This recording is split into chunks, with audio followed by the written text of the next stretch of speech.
Hello students. So this is our lecture number 2 of strategic performance management. In our lecture number 1, we started our chapter 1, that is introduction to SPM, introduction to strategic performance management. And I taught you certain topics, and those topics are: first I taught you what is performance management, the definition and nature part. Then we learned what the objectives and elements of performance management, and our last topic was difference between the performance management and performance appraisal, right? In this particular topic, I gave you one mnemonic, I told you one trick, one sentence. I hope you remembered that: four old rabbits playing near a river pond. I hope you have learned everything I taught you in last class.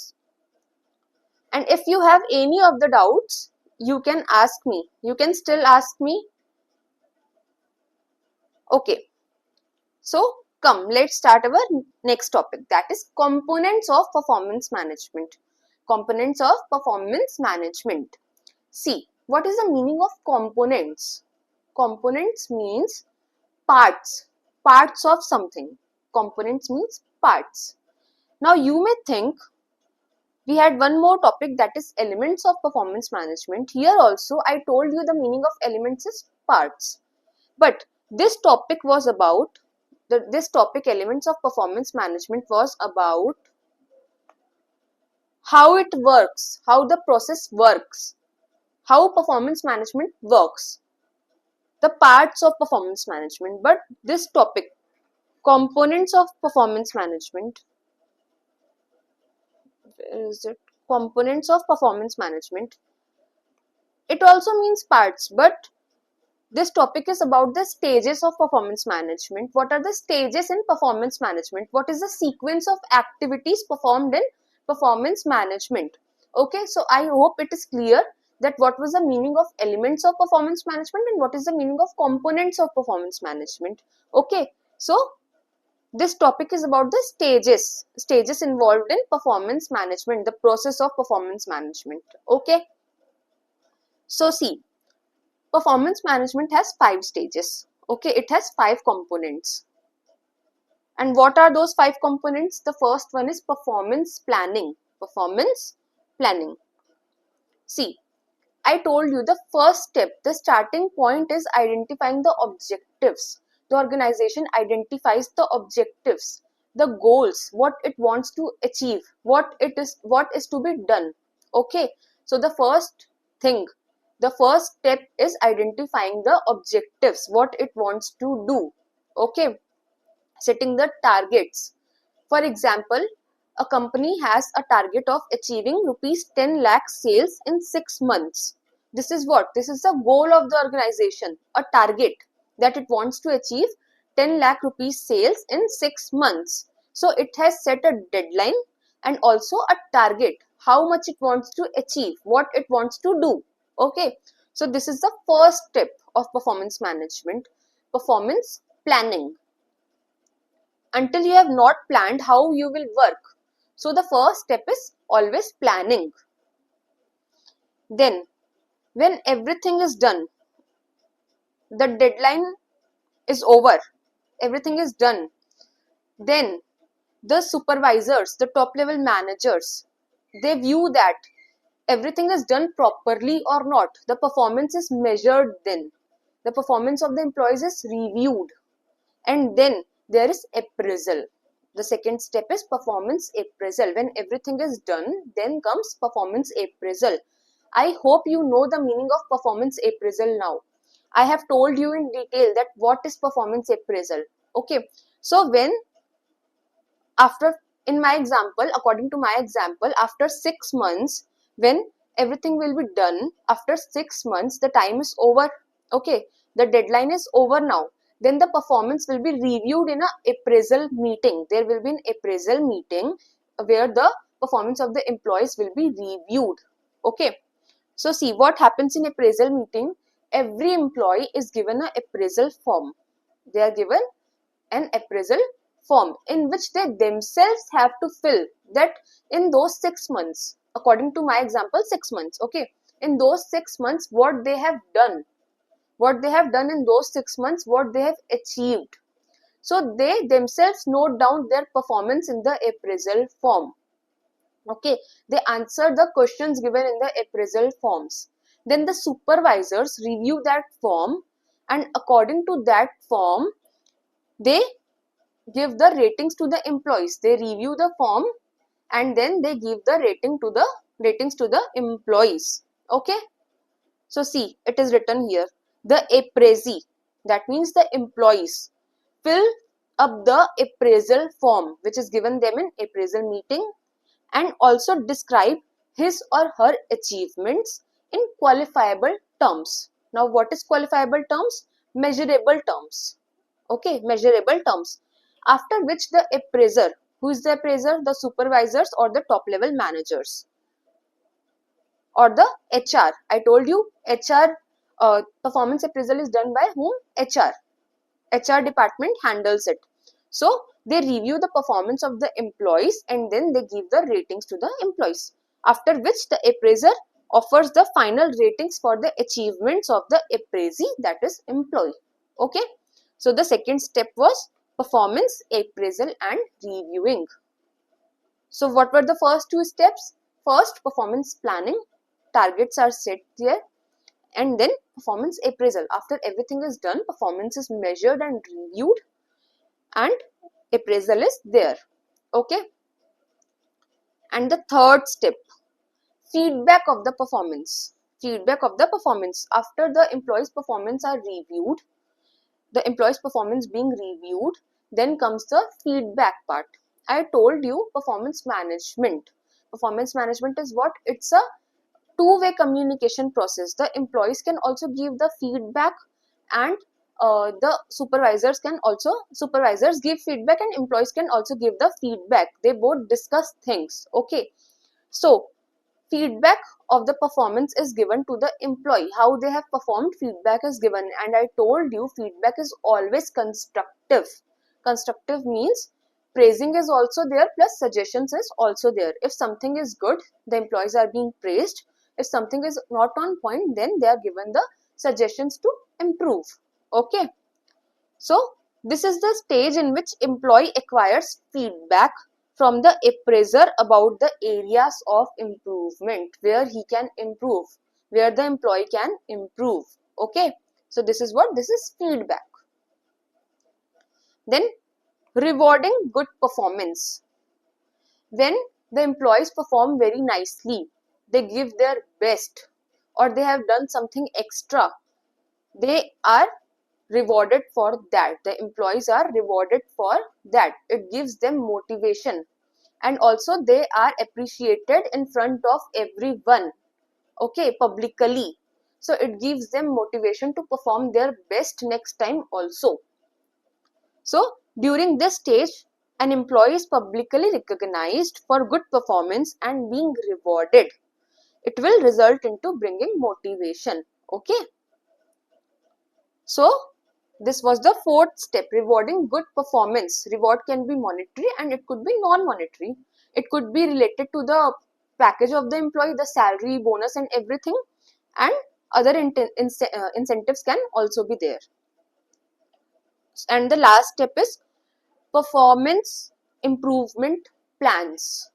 Once the performance is reviewed, feedback is given, those employees who have not performed well, there are improvement plans for those employees, and who have performed well, they are given the new targets to achieve and new deadlines are also set. Okay. So the last step is performance improvement plan. Those who have performed well, they are given new targets and they are also given suggestions to grow. And those who have not performed well, for them there are improvement plans in the organization. Okay. So in this stage, fresh sets of goals are established for an employee or appraisee. New goals are set, fresh goals are set for the new appraisal cycle. Then the cycle again begins and new deadline is provided for accomplishing such goals. Okay. New deadline is also provided to the employees in how much time, what they have to do, new targets, new deadline. Okay. So this were the 5 components of performance management. What are the 5 components? First part is planning. then appraisal and review, okay, then feedback, then reward, then improvement plans, okay. And in the last topic I told you that what is performance appraisal. Performance appraisal is a part of performance management and hence proved. Here the second step is performance appraisal. So performance appraisal is a part of performance management only. It's just a small part of performance management, the process of performance management. So performance appraisal is a narrow concept, but performance management is a broader concept, okay. So I hope it is clear to you all how what are the stages of performance management, the components of performance management, okay. See, here one diagram is given. I told you performance management is just like a loop. It never ends. Once it starts, it ends and again starts. So there is no gap. So it's a loop. It's never ending. It's a continuous process. See, just like this cycle, performance management is a continuous process. It never ends. It's just like a loop. So what is given here? Performance management includes performance planning, then performance appraisal, then feedback on performance, then rewarding good performance, and then performance improvement plans. So this diagram will be useful for you to remember all the 5 components. The first one is planning, second is appraisal and review, then feedback, rewarding, and performance improvement plans. I hope this is clear to you all. Is it clear? Is it clear?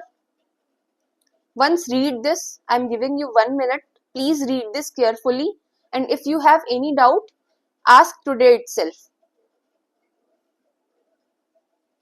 Please read it carefully.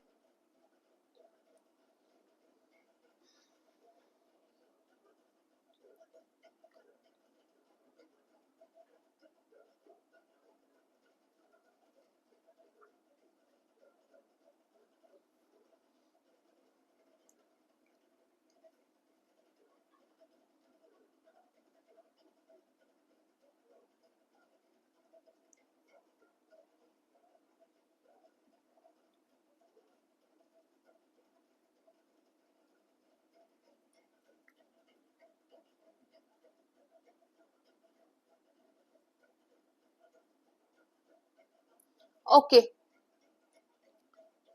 So I hope it is clear. I am moving to the new topic. So what we have learned till now? What is performance management? Elements, that is parts of performance management, how it works. Objectives of performance management. Difference between the performance management and performance appraisal. And then components of performance management. Components of performance management. Okay. So our next topic is performance measurement tools. What are the tools to measure the performance in an organization? Performance measurement tools. So what are the tools of measuring performance? There are 2 tools to measure performance of an organization, of an employee. Okay. So what are those 2 tools? The first tool is productivity and the second one is efficiency. Productivity and efficiency. 2 tools are productivity and efficiency. Both are very simple terms, but both are nothing without each other. Both go hand in hand.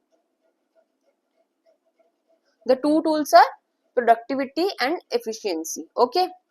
Performance of an employee or the organization as a whole may be measured using 2 tools, and those 2 tools are productivity and efficiency. Okay.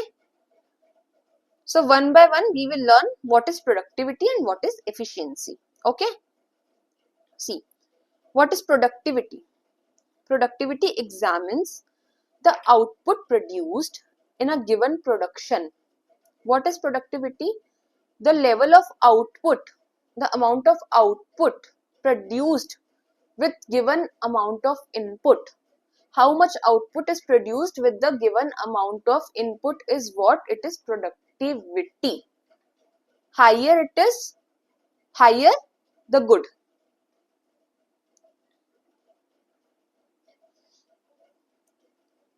Okay, higher number is good. Okay, so how productivity is measured? What is the formula for finding productivity of an employee? Productivity is output divided by input. Output produced by input, whatever input was given to that employee. Okay, so productivity is output divided by input. This is the formula for productivity. So productivity examines the output produced in a given production. Put simply, productivity is the quantity of work produced by a team, business or individual. So the focus of productivity is the quantity produced. It is focused on the quantity, the numbers. Okay.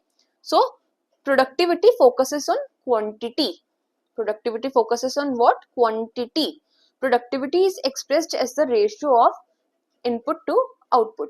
So the formula of productivity is what? Output divided by input. Productivity is focused on what? It is focused on quantity. Quantity of goods produced. Okay. So what is productivity? The amount of output produced by the given amount of input. I hope you understood. Higher the number it is that good. Okay.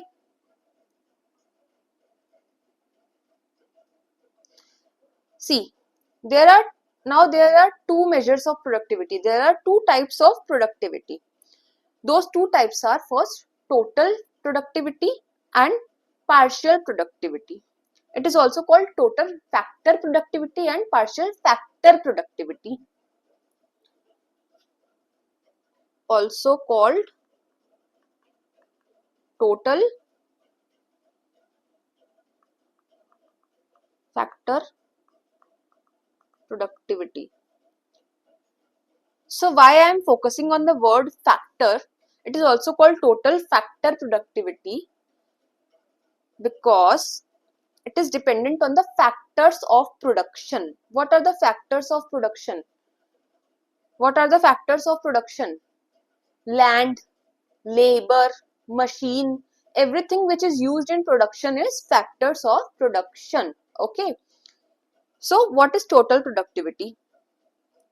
Total productivity is a measure of the change in output relative to change in quantity of all or more than one input. This is referred as total factor productivity. It is already given here. This is referred to total factor productivity. So no need for this. Also called total factor productivity. Now see what it is saying. What is total factor productivity? How much output is produced by the total input, all the input together. When all the input together taken, how much output is produced?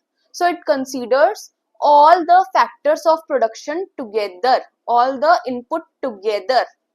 Instead of taking one thing as input, one element as input, all the factors like material also, labor also, overhead also, machine also, and expenses also, every input which is used to produce the output, it considers everything. Okay. See, first let me give you a definition, example for productivity.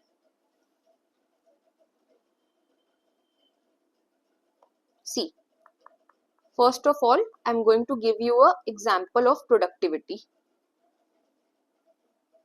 Productivity example. Suppose a labor produces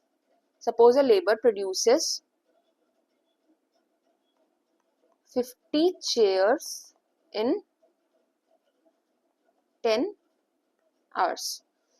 One labor produces 50 chairs in 10 hours. Then what will be the productivity? Productivity will be, the formula is output divided by input. Output divided by input. So 50 divided by 10. The productivity is 5 times. So the labor is producing 5 chairs per hour. 5 chairs per hour. The productivity is 5 times, or we can say 5 chairs per hour. What is productivity? 5 chairs per hour. So the definition of productivity says how much output is produced by the given amount of input, and the formula is output divided by input. So it was very simple.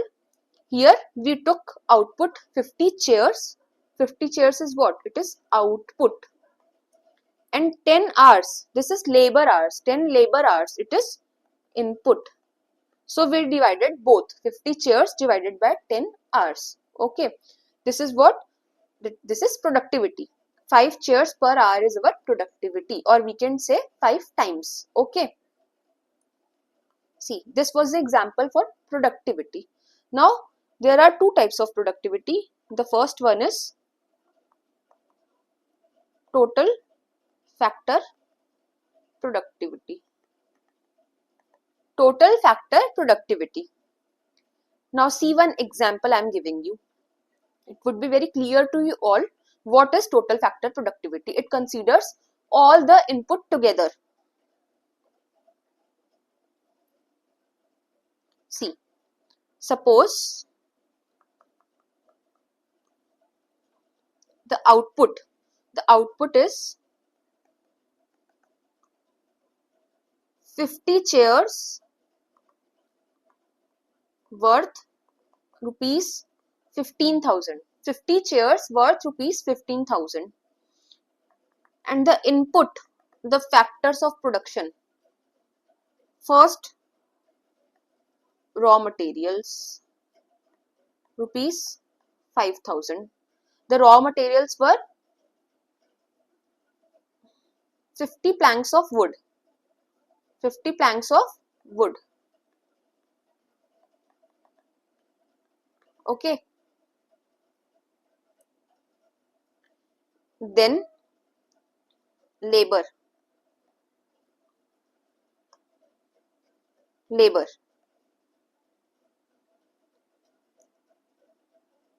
50 labor hours. Okay, 50 labor hours. And what they were paid? Rupees 2,500. 2,500. Okay, they were paid rupees 2,500. I will tell you why I am taking the cost. Then electricity expense,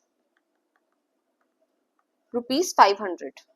Electricity expense, rupees 500. Okay, so this all are input and this is what? Output. See, in the productivity example, I told you productivity was 50 chairs divided by 10 hours. Now, the numerator, it was 50 units and the denominator, it was 10 hours. So it doesn't really matters if the numerator and the denominator are in same unit or not. It could be kgs, it could be units, it could be hours, anything. It could be rupees, anything. So it doesn't really matters. It is not necessary the unit will be same in the numerator and the denominator. Okay. So, but when we are going to consider the total factor productivity, in this we have so many inputs, we have a set of inputs. Okay, we have all the factors of production here. So how we will add these three? Raw material is in planks. Okay, then labor is in hours, electricity expenses is in rupees. Then how we will add them? How we will add them? Because it is going to consider all the input together. It is going to consider all the input together. So I have taken the cost of each and every input. I have converted it into the cost. how much cost is incurred in each input. I have taken that. So it will become easy to add everything at one place. So now, what is the productivity here? What is the total factor productivity here? Output divided by all input, all the input together.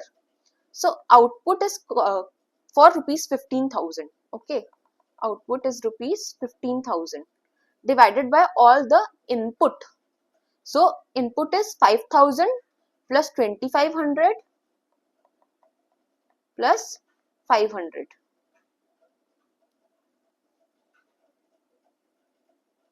One thing, it is not 2,500, it is 3,500. Let it be 3,500. Okay, so the calculation will become easy.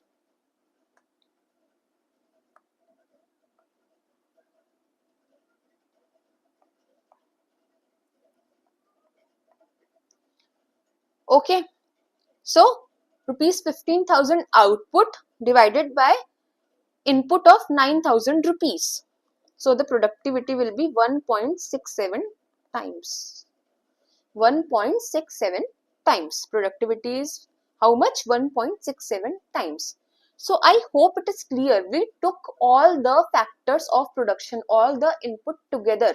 We added all the input. We considered all the input. Okay, for the given amount of output to measure the productivity. Right? So the productivity is 1.67 times. Now, the second one is partial productivity. It only considers one factor at a time, one factor of input at a time. Okay. So partial factor productivity refers to change in output brought about by the change in one particular input. It only considers one input at a time. It will be clear with the example. In this same example, I am going to calculate productivity for each and every input separately. See, to find partial productivity, we have to find out the productivity of each and every input separately. First, it will be raw material productivity. Raw material productivity. Raw material was for rupees 5,000 and the output is 15,000.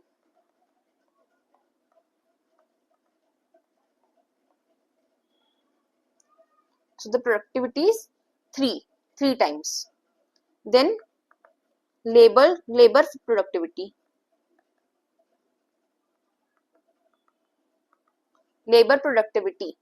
Labor was for rupees 3,500 divided by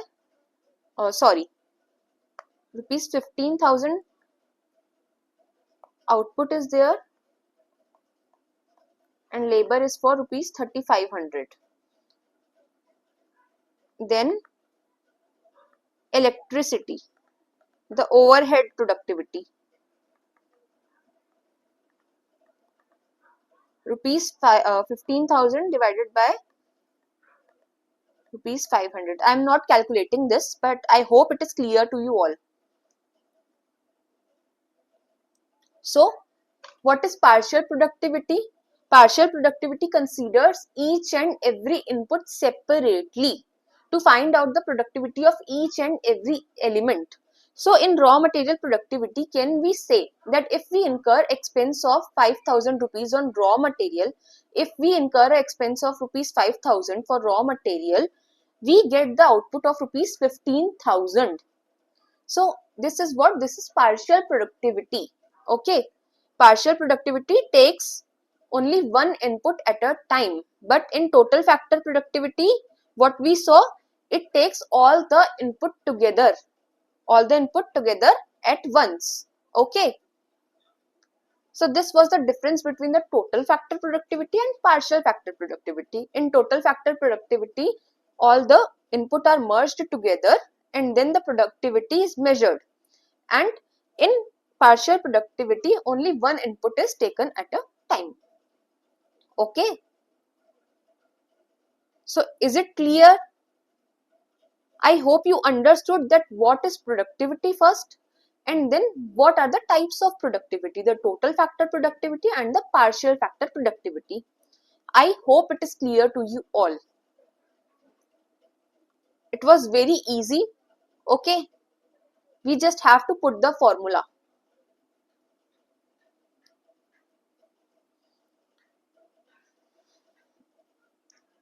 Read it once, read it quickly.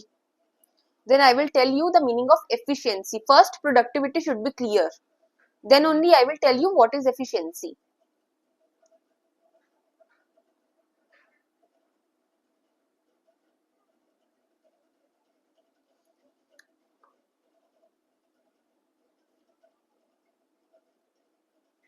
If you want to copy this example, please copy it.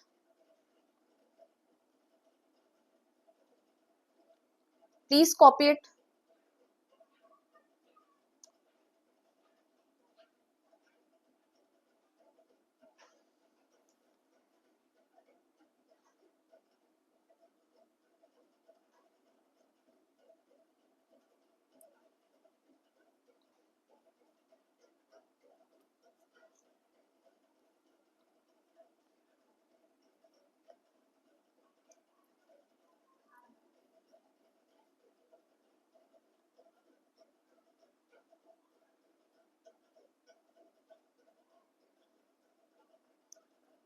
Copy it fastly.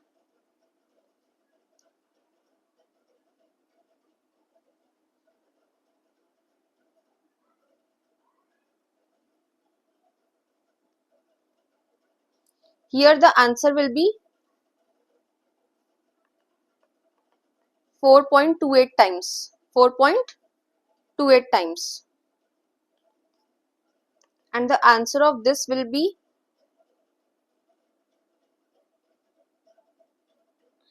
30.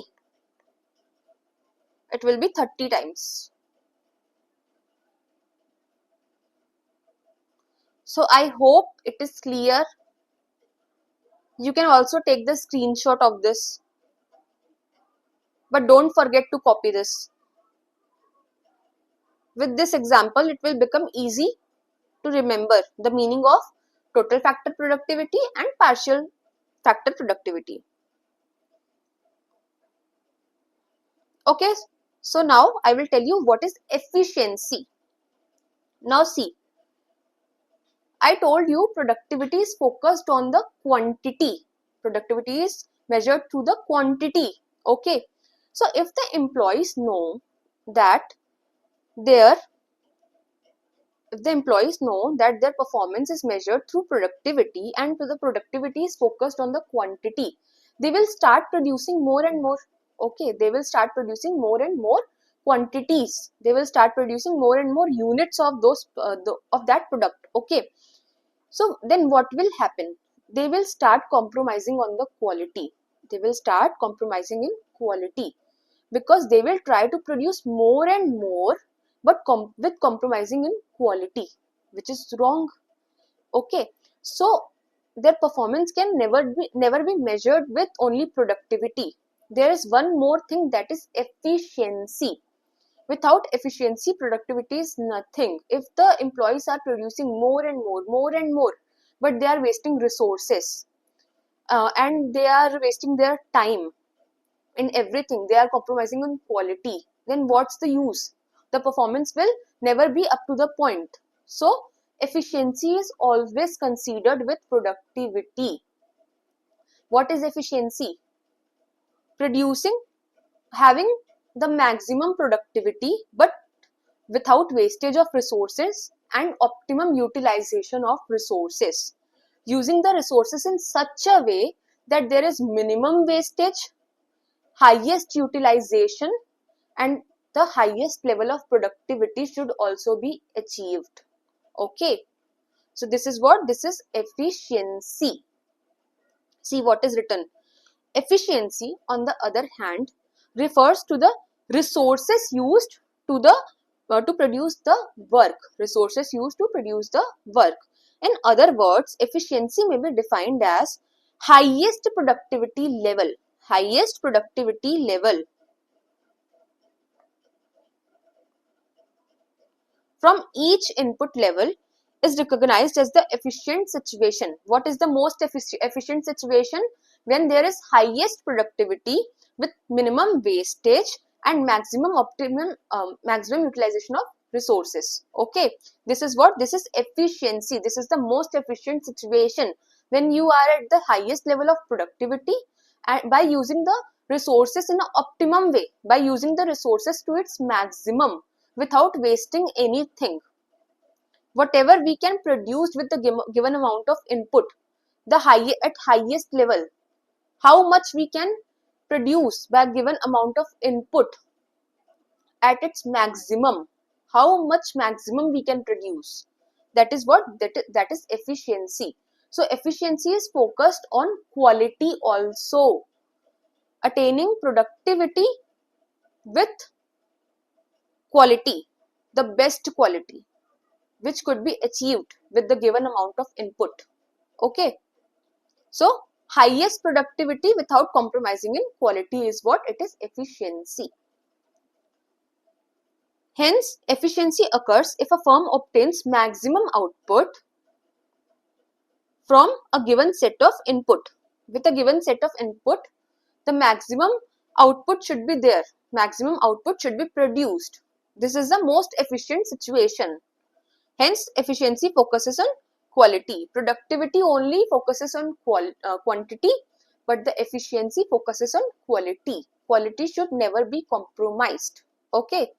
If quality is compromised and the employees are producing too much, then it is for no use. The quality should be the best. Okay. Quality should always be best. To gain more customers. Customers would like it. So this is what? This is a concept of productivity and efficiency.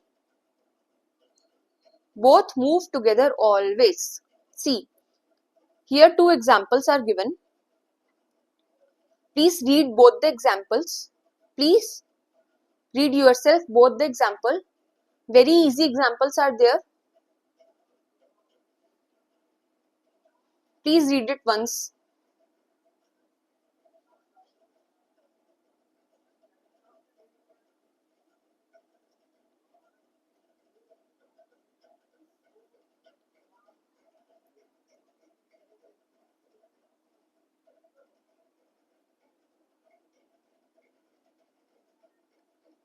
And read it carefully, very carefully read it.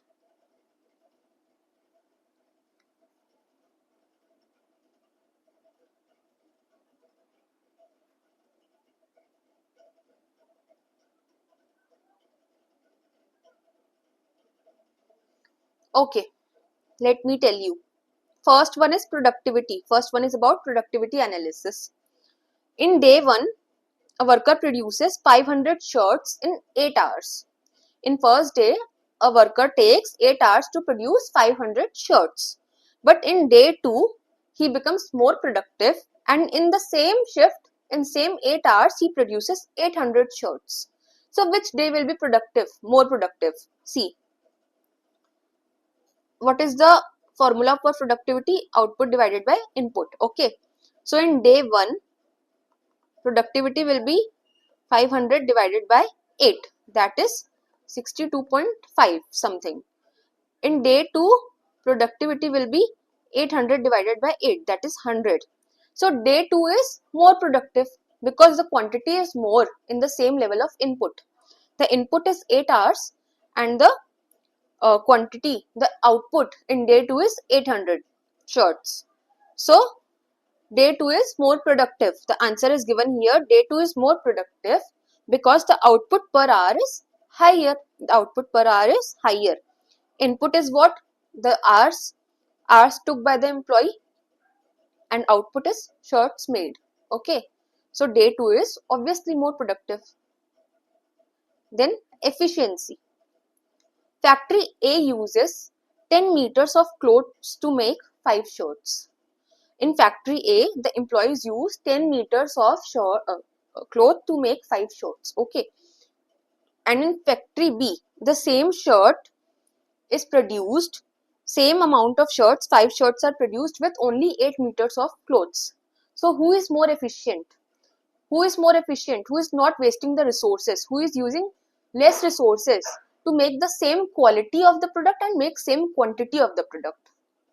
So factory B is obviously more efficient. Factory B is more efficient because it uses fewer resources for the same output. The output is same in all the terms. Output is same number, same quality, but still less cloth is being used, less resources are used. That means there is no wastage of resources, but factory A is definitely wasting its resources in some manner. Therefore, factory B is more efficient. I hope it is clear to you all the concept of productivity and efficiency. I hope it is clear.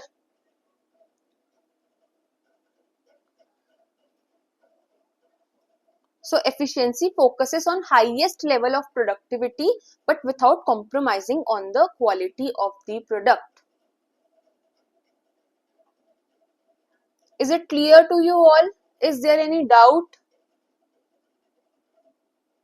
Is it clear what is the concept of productivity and efficiency and how they are related to each other? I hope it is clear.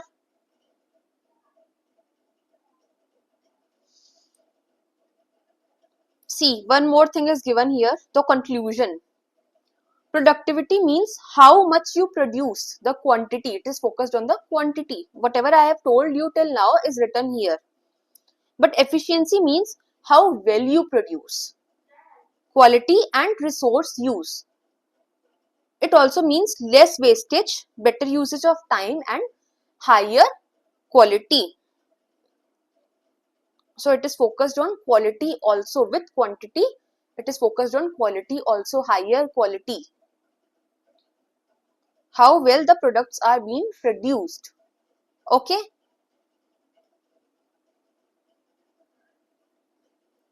I hope it is clear. Is there any doubt?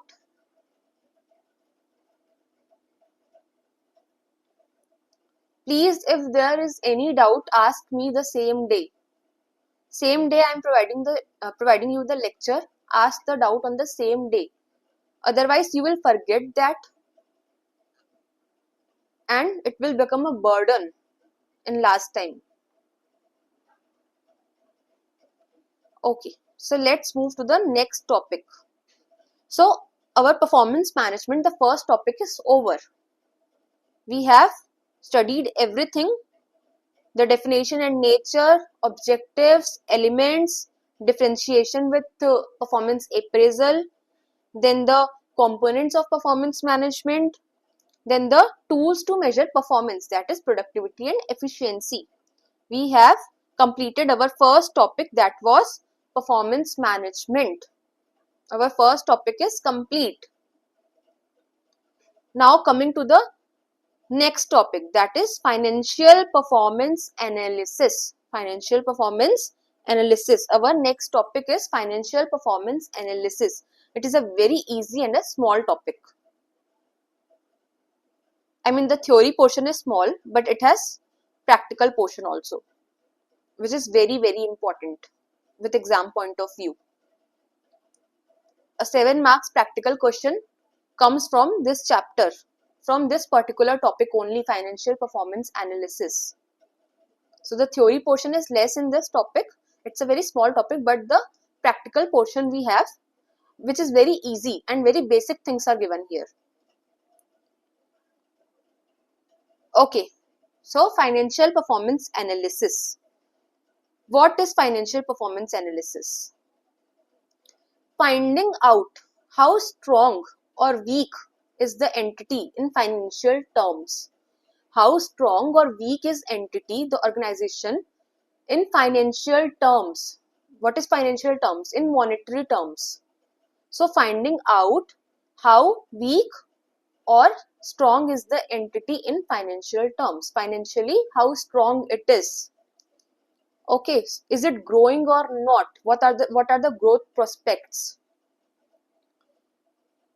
Okay, so financial performance analysis is the process of identifying the financial strength and weakness of the firm. What are the financial strengths in which areas it is strong, in which areas it is weak, and weaknesses of the firm. What is the weaknesses of the firm? What are the weak points? Then short term and long term growth prospects. How much it will grow in short term and how it is going to grow in long term. Then by properly, this is the main point, by properly establishing the relationship between the items of balance sheet and profit and loss account. By properly establishing the relationship between the items of balance sheet and profit and loss account. See, one more thing is given. It is the process of evaluating the relationship between component parts of financial statements in a better understanding to the firm's position and performance. It verifies that what is the position of the organization and how it is performing. Okay, so how we can see the position? Through the balance sheet. First thing, what is given here? It is a process of evaluating the relationship between the component parts of financial statements. So what is the component parts of financial statements? What does financial statements include? What does it includes? What are the components of financial statements? See, financial statements includes the following. It includes 5 things. It includes 5 things. Balance sheet. First thing, balance sheet. The most important thing. It shows the financial position of an entity. It shows the financial position of an entity. It shows the position of what? The position of assets, the position of liabilities, position of shareholders fund. Okay, so financial statement includes balance sheet. The first thing is balance sheet, which shows the financial position of an entity. Then the second is profit and loss account, which is also called income statement. Income statement. It shows the profit of the entity, profit or loss, position of profit or loss of the entity. Then cash flow statement. Cash flow statement. What does it shows? The actual inflow and outflow of the cash in the organization. Actual outflow and inflow of cash. Actual outflow and inflow of the cash. Then change in equity statement. Change in equity statement. Now what is change in equity? This statement shows the change in the shareholders fund. It compares the opening balance of shareholders fund to the closing balance of shareholders fund, through which it can be seen what are the deductions in shareholders fund, what are the additions in shareholders fund, how much it changed during the year. Okay, so change in equity is the statement which shows the changes in the shareholders fund. And what is shareholders fund? Shareholder funds includes capital, the share capital, plus reserves and surplus. So it shows change in balance of shareholders fund. What are the deductions and additions in shareholder fund? Deductions and additions in shareholders fund. Okay, deductions and additions in the shareholders fund. Then the last thing is explanatory notes. What are explanatory notes? These are the notes which are attached to the financial statements. It is attached to the financial statements. And what is the content? If there is something explanation, some explanation is needed for something. Is there any change in the policies? If there is any change in the policies, or there any explanation is required for a particular element in the balance sheet or something, then explanatory notes are provided. Explanation is provided in these kind of notes to explain any critical point where necessary, and if changes in the methods, policies, anything. So this is what, this is explanatory notes which are attached with the financial statements. Okay. So financial statements includes, primarily it includes balance sheet, profit and loss account, and then cash flow statement. And secondary components are change in equity and explanatory notes. These 5 things are the components of balance sheet. Okay, what are the 5 components of financial statements? Balance sheet, profit and loss account, cash flow statement, change in equity statement, explanatory notes. Okay. So this was the basic knowledge. This was basic knowledge. It was not required, but I told you. Also, I have given you here in this box. You can see. We will read that also. First, let's come here to the main points. So it is the process of evaluating the relationship between the component parts of the financial statements. I told you what are the components of financial statements. In a better understanding of the firm's position and performance. So you can see what is given here, understanding the firm's position and the performance. So how we can see the position of a firm? Through this balance sheet. It shows the position. And what shows the performance? Performance is shown by the profit and loss account, that is income statement. So if we have to see the position, the financial position, we should consider the balance sheet. But if we have to see the performance, we will consider the profit and loss account. So basically it is saying that it is a better understanding of the firm's balance sheet and the profit and loss account.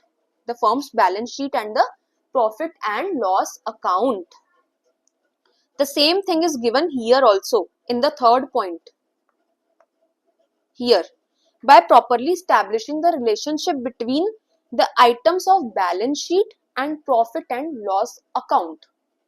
So, financial performance analysis is done through watching what? Balance sheet, considering the balance sheet and the profit and loss account by establishing the relationship between the components of balance sheet and the profit and loss account. For example, it will be very clear to you all with an example. How the relationship between the items of balance sheet and profit and loss account is established. How the relationship is established. See, we have many tools for financial performance analysis. In the next lecture, I will tell you what are the tools. The next topic is that only. We have certain tools, and one of the tool is ratio analysis. One of the tools is ratio analysis, in which there are so many ratios. So there is one ratio, that is assets,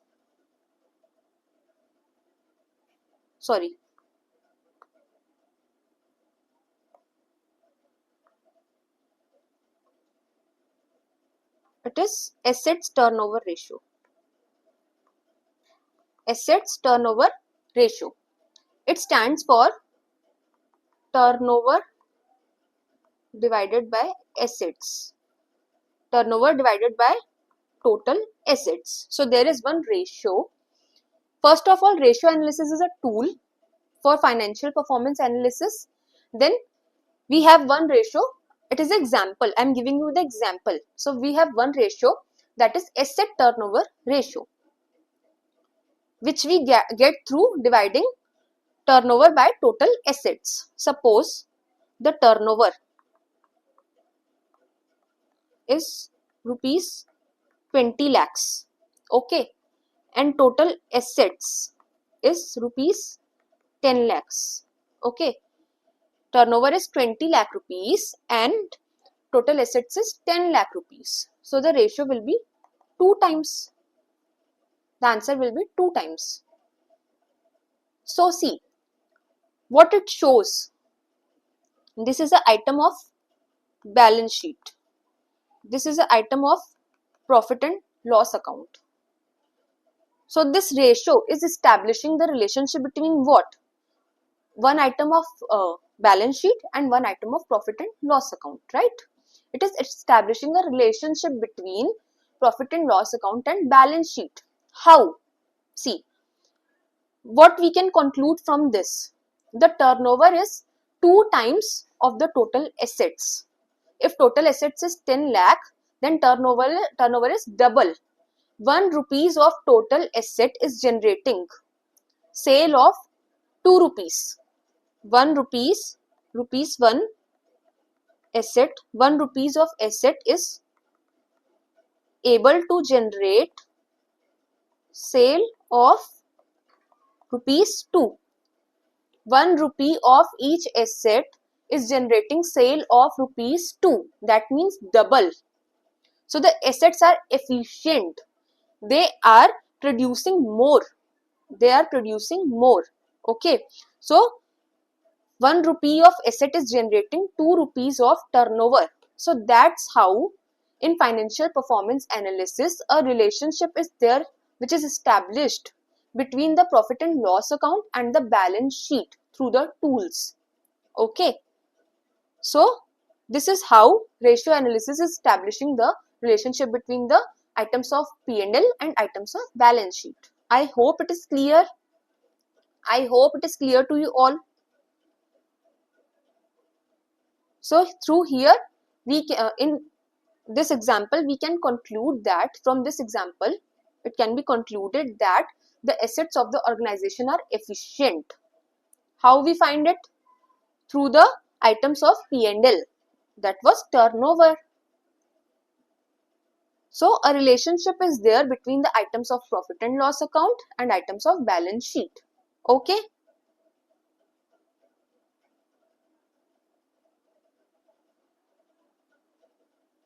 So I hope it is clear to you all. Is there any doubt? Is there any doubt?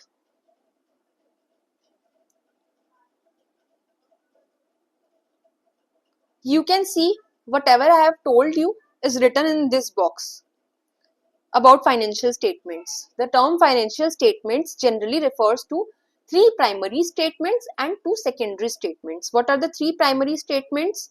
Balance sheet, income statement, cash flow statement, and 2 secondary statements, that is changes in equity and explanatory notes. So total 5 components are there, which are balance sheet, profit and loss account, that is income statement, cash flow statement, and 2 secondary statements, that is changes in equity and explanatory notes. Okay.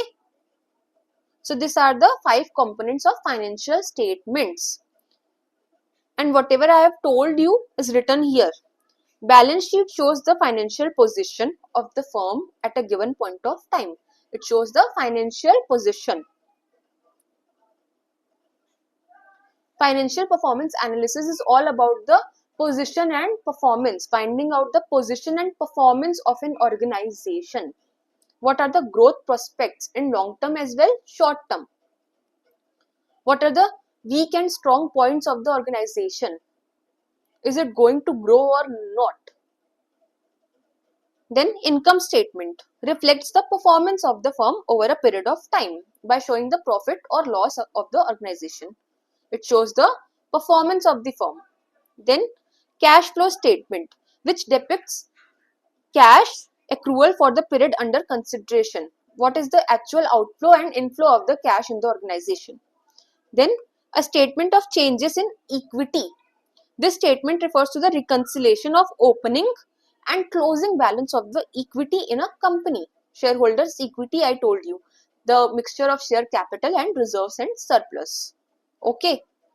And last, explanatory notes. Any detailed explanation if required for any of the item of balance sheet or profit and loss account. So it is attached with the financial statements. I have told you everything in short. This was just an explanation. It is not very important, but you should know that how we can see the position and performance of an entity through balance sheet and profit and loss account. Both are very important statements. The most important things of financial statements. Okay. Now the next thing is, who performs financial performance analysis? Who performs?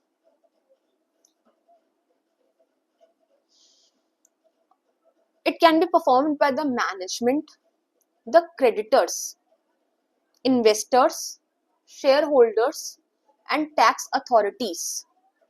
But why they will perform? Why these people will perform the financial performance analysis? What is the need? So the management first.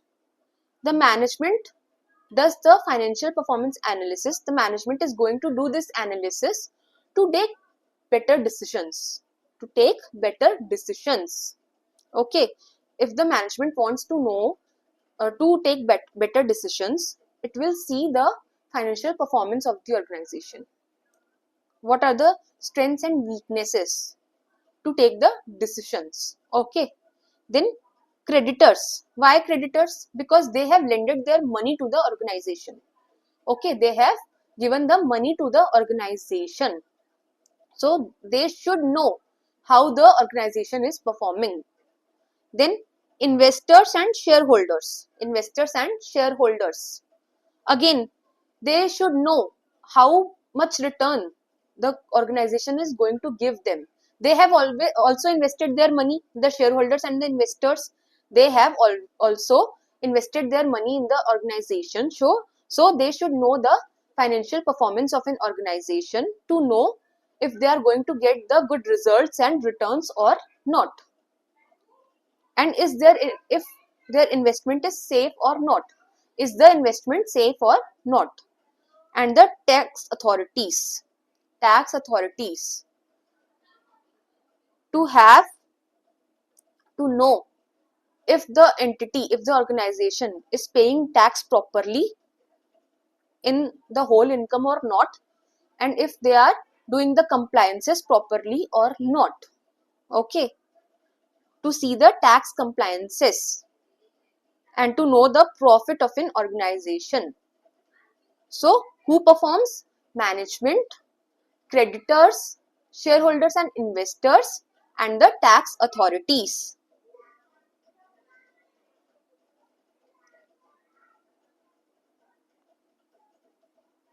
So this was our lecture number 2. We will continue in our lecture number 3. We will continue in our lecture number 3. Until then, bye bye. I hope it is clear. If you have any doubt, ask me today only. Until then, bye bye. We will continue in lecture number 3.